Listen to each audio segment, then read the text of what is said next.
Yes, Mkhwanazi, usefikile Mkhwanazi Nkosi yami. Sanibonani, hello guys, welcome back to my channel.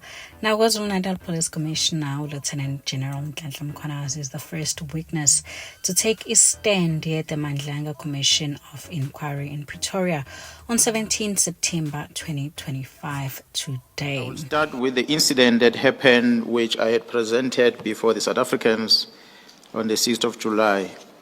A shooting incident that occurred, which led into the death of an employee of a Q-Tech engineering company that is based in Vereeniging in Gauteng, where a late Mr. Aman Swart was killed while he was in his vehicle outside the workplace. What we understand is that the subsequent to that shooting, which was involving the Transnet contract, it seems to have involved organized crime, and to some degree it had involved police corruption, which had posed the risk to the investigation team that was dealing with that incident. So I was advised that the organized crime unit, which had taken over that investigation, were operating under the leadership of the Deputy Provincial Commissioner in Gauteng, who is responsible for investigation, and that is Major General Khumalo. And this investigation became part of the wider investigation which took place subsequent to that incident in Gauteng, which it is called the Gauteng Counterintelligence Operation, GCI Ops. After the shooting incident that occurred in April 2024, 3 suspects were arrested as a result of that investigation. Amongst the 3 suspects, or the names of the 3 suspects, one of them at the time was a police officer, Michael Puletau. He was arrested together with 2 individuals, Musakekana as well as Tiago Floyd Deni Mabusela. So the charges that were leveled against them, they varied from murder, conspiracy, attempted murder, possession of suspected stolen property, as well as the possession of unlicensed firearm and ammunition. Through forensic analysis, those firearms were linked with multiple other murders other than the one that occurred of Mr. Swart. So when the forensic analyzed these firearms, it just strengthened the case against the accused and exposing these accused to a wider syndicate which had significant access to finance, and at times, because there were a lot of money that were being paid for the jobs that they were doing. I'm told that when the SAPS had to appear in court on this arrest of the 3, they did everything possible to oppose bail of these suspects. But unfortunately, Mr. Puleta was later granted bail. And the reason he has cited at the time was his health condition. And this sparked grave concern amongst investigators as well as the prosecution team, because they started fearing their lives, and the threat towards their lives started escalating. And those threats were coming verbally, in some instances physical intimidations. And at times I'm told that they were being followed as they were moving around. As I said, this suspect was a police officer at the time. So upon his release, he resigned from the service immediately. The minister's conclusion of saying that the team does not any value in policing in South Africa was misplaced. It is my belief that perhaps, as I had said in the public, in the very same month of January, that someone influenced the minister to do this. Yes. What would automatically happen to those dockets? If a task team in KwaZulu-Natal is disbanded, and I will assume for purposes of this question that it correctly disbanded, what automatically happens to those dockets that the task team handled?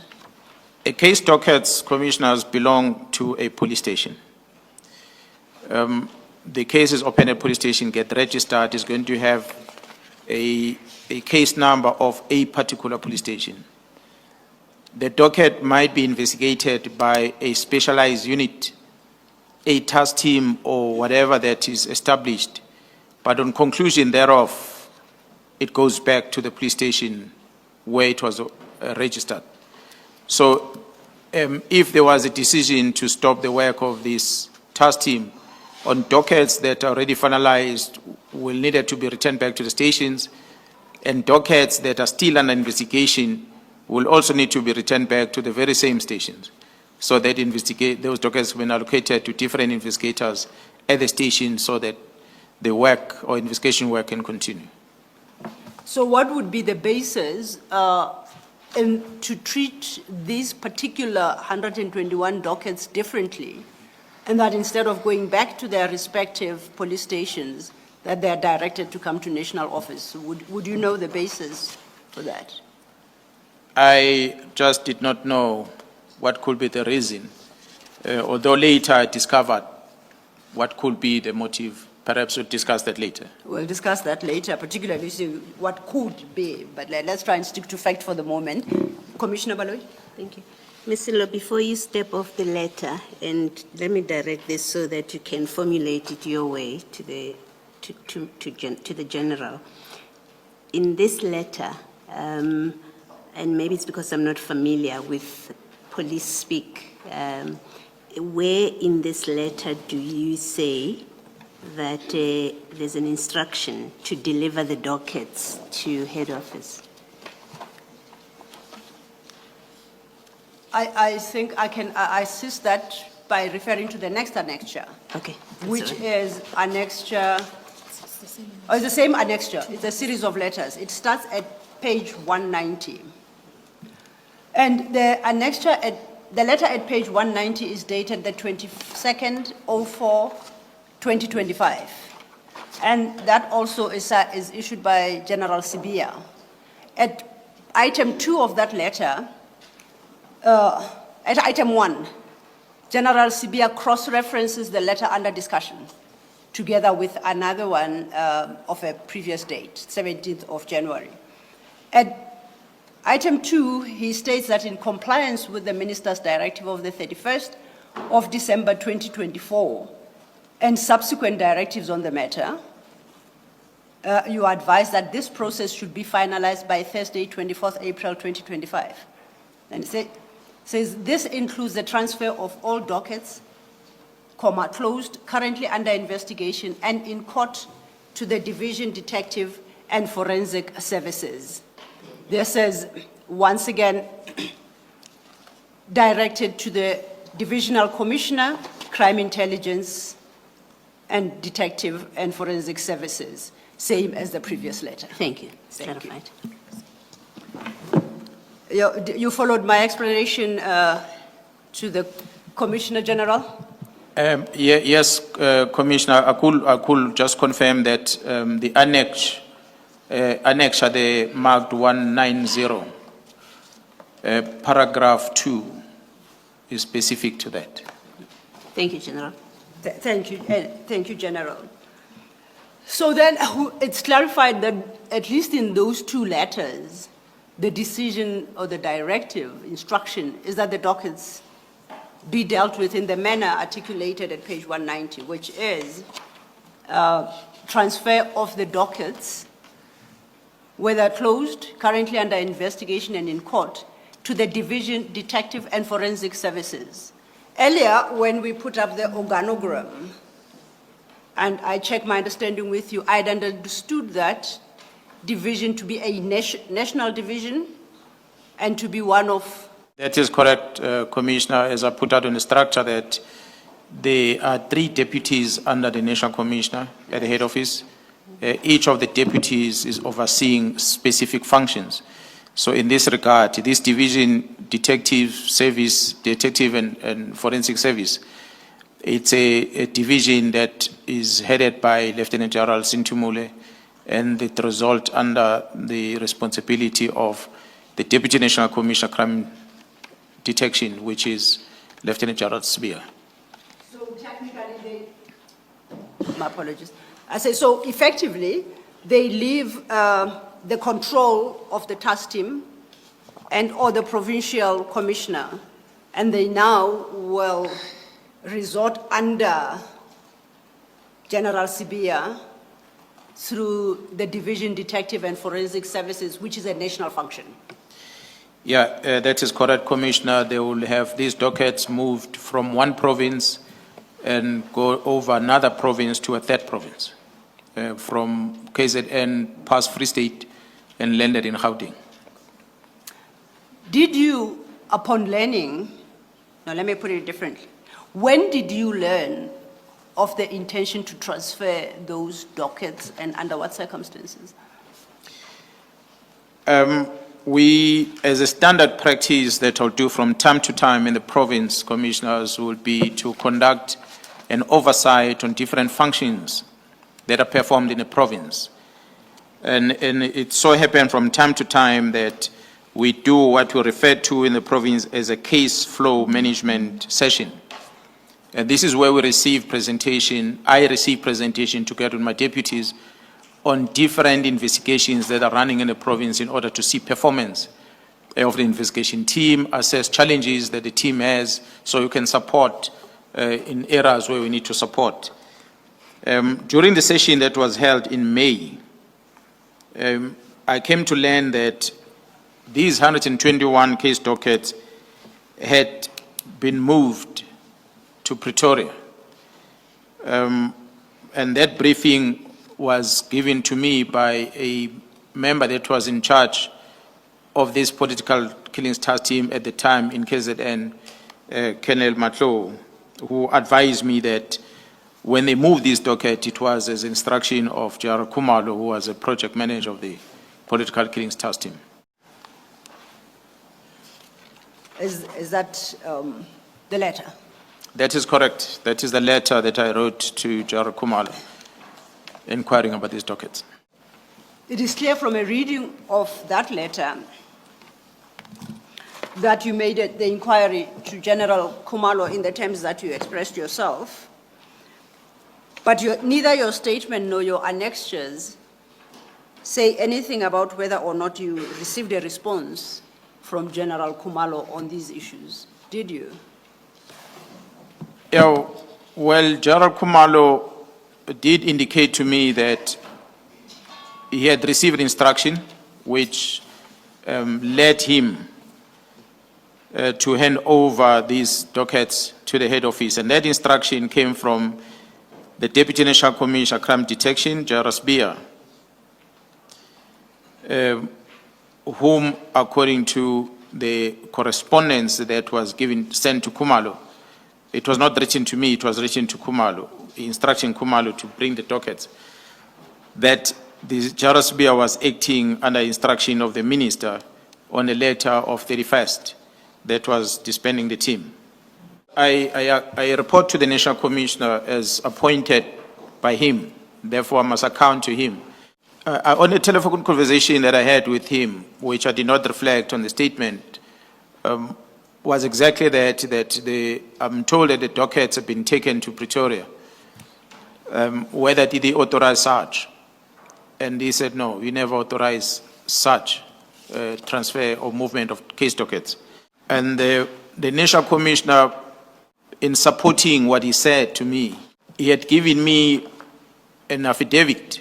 I've seen an affidavit that he wrote under oath where he indicated that he never authorized General Sibiya to take these dockets. And that was in June. I beg your pardon, in July. The affidavit was dated in July. And I also know that during the recent court process where Lieutenant General Sibiya had submitted an urgent application in court about his placement at home or leave of absence that he was challenging, and subsequent to that intention to suspend, that on the submission that was made by the National Commissioner to the court papers, he says the same thing that he had said to me, that he never authorized the dockets to be moved from KwaZulu-Natal to Pretoria. My goodness, I'm so tired. I'm so exhausted from watching the entire thing. It started in the morning. You know, a lot obviously they had to go through a lot. There's going to be 3 phases. Most of the things are things that isizwile vele, just that obviously the commissioners now had to, you know, befuna ukucaciseleleka kahle. But I can say today it was sort of like a briefing. There wasn't much of burning questions from the commissioners directed to Mkhwanazi. I guess we will be expecting that soon, because they did mention about him. Obviously the allegations that because they are called dads, apparently allegations that he's making needs to be tested, or he needs to also present evidence and in support of these allegations, because he's under oath. So they want to stick kwama facts and all of that. So today was day 1. It was day 1 of Madlanga Commission of Inquiry into high-level accusations that Nhlanhla Mkhwanazi made in July 2025.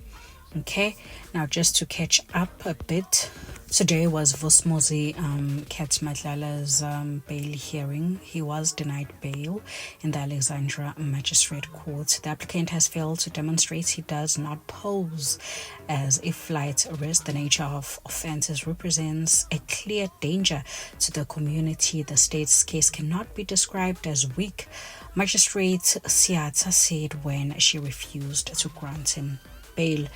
Now, the tender tycoon was arrested in April alongside with 2 alleged hitmen.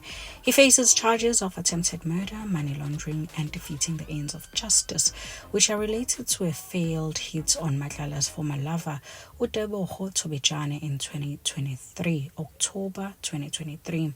Now, he is a central figure in claims of police capture, which set in motion the Madlanga Commission, which began on Wednesday today. Central to the magistrate decision was evidence suggesting that Madlanga had access to an Eswatini identity document under the name of Vusi Dlamini. Now, going back to Mkhwanazi, President Cyril Ramaphosa ordered the creation of the commission after Mkhwanazi held a press briefing or press conference on 6 July 2025. Now, the commission's preliminary budget stands at 147.9 million rand, with hopes of uncovering, of course, long-buried corruption scandals within the police service. So it would be obviously very disappointing to find ukuthi after all this, emva ko 6 months lo abambekile lo abamshilo, no one gets arrested. Abantu baxoshwe or resign instead of being held accountable and actually facing jail or prison time. It would be disappointing. I mean, of course, Kate Madlala is behind bars, but in as much as obviously that is something, but we also need these big top politicians to be held accountable.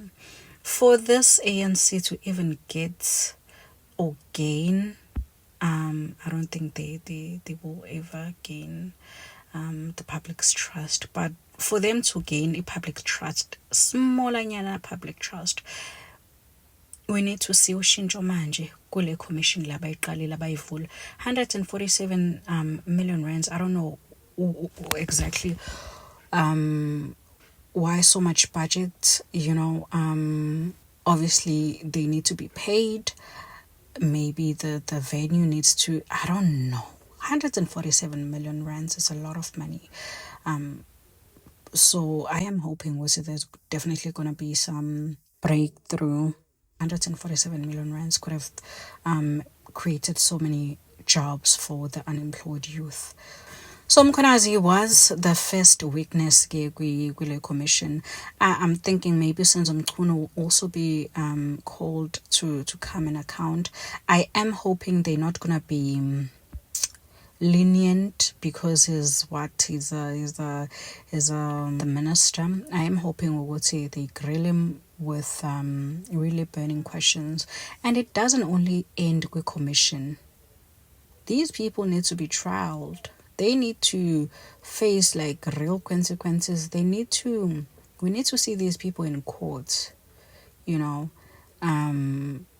We need to see if they're found guilty. We need to see these people behind bars for their crimes, you know, because now we're not just talking corruption, we're talking ukubulawa kwabantu as well. Former police minister Senzo Mchunu has some serious questions to answer, okay? Firstly, who did he consult before dissolving the political killings task team?